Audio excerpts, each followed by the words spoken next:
بالعلم بل بالأدب تنال أعلى الرتب.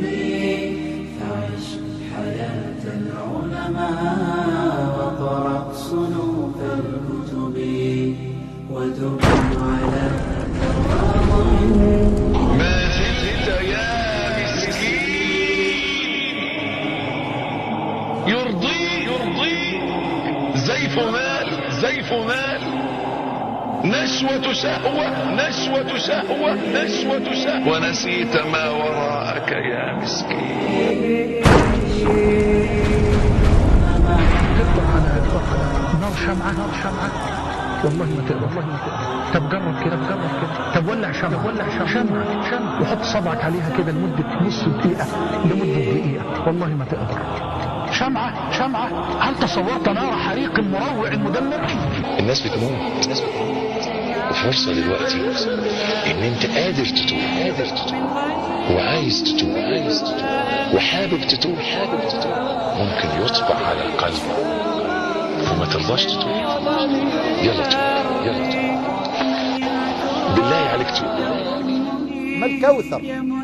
نهر في الجنة أو حوض في الجنة ماؤه أشد بياضا من الثلج وأحلى مذاقا وطعما من العسل وعدد آنيته أكثر من نجوم السماء. من سقي من هذا الحوض أيها الأحبة شربة والله لا يظمأ بعدها أبدا حتى يستمتع بالنظر إلى وجه الله جل وعلا في جنات النعيم. اديني وعد وعهد دلوقتي ايه وعد وعهد دلوقتي قدام ربنا سبحانه وتعالى. ايه ده؟ عهدني انك هتسلك الطريق الى الله. يلا يا إخوة عهدتكم أنتم بقايا يا عربي مدوا يد العون لطالب غدا في الطلب. هيا فوفروا له ما للفتى.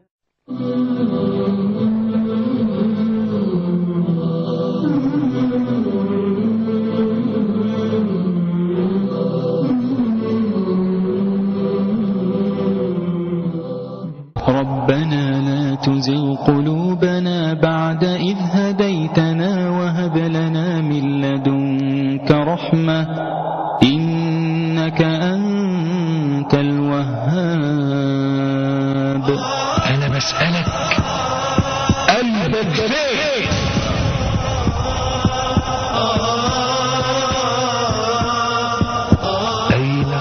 اين قلبه؟ كانوا زمان يقول قلبك مع كنزك.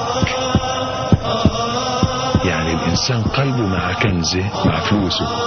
فاللي حاطط فلوسه صيغه في ايد مراته قلبه في ايد مراته، واللي حاطط فلوسه في البنك قلبه في البنك، واللي بيضارب في البورصه قلبه في البورصه.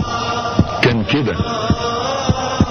دلوقتي صراحه الامر بقى اسوأ من كده. اين قلبك؟ اديته لامرأة فهي تلعب به.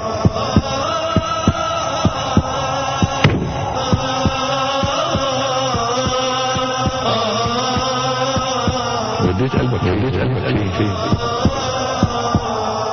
فالقلوب متقلبة تتقلب القلوب في كل ساعة كالريشة في مهب الريح تقلبها ظهرا لبطن.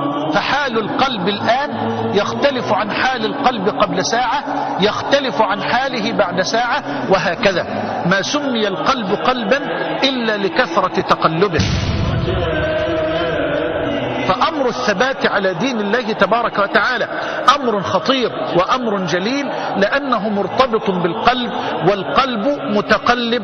نسأل الله سبحانه وتعالى أن يثبت قلوبنا على الدين وعلى طاعته حتى نلقاه، إنه ولي ذلك مولاه. حبيبي أخي أخي وقفة الليل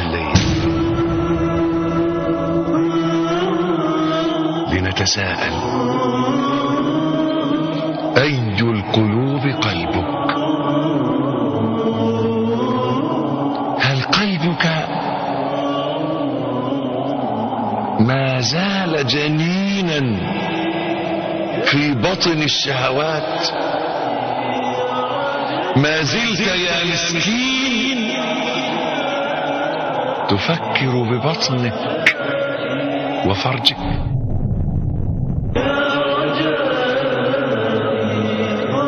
ما زلت يا مسكين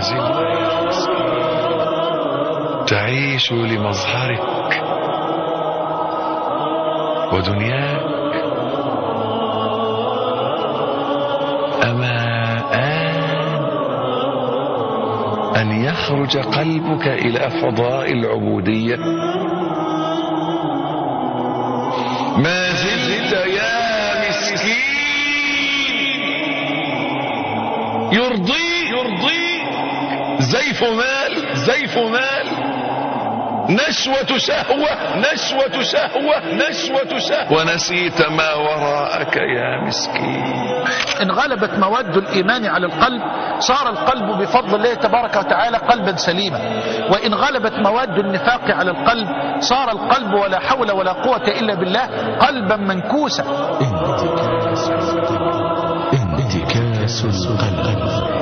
انتكاس القلب يعني ايه؟ يعني يدخل المعروف في المنكر والمنكر في المعروف. بمعنى مفيش حاجة عنده اسمها معروف ومفيش حاجة اسمها عنده منكر، اتمسح الاتنين دول من جواه. يعني يفعل كل ما حرم الله. وايه تاني؟ الحاجة التانية ملوش دعوة بالأوامر، يعني وبالوالدين إحسانا لا مفيش إحسان للوالدين. طيب وأقيموا الصلاة وآتوا الزكاة، لا ما فيش إقام الصلاة ولا أتيان للزكاة. قال تعالى: فلا صدق ولا صلى ولكن كذب وتولى.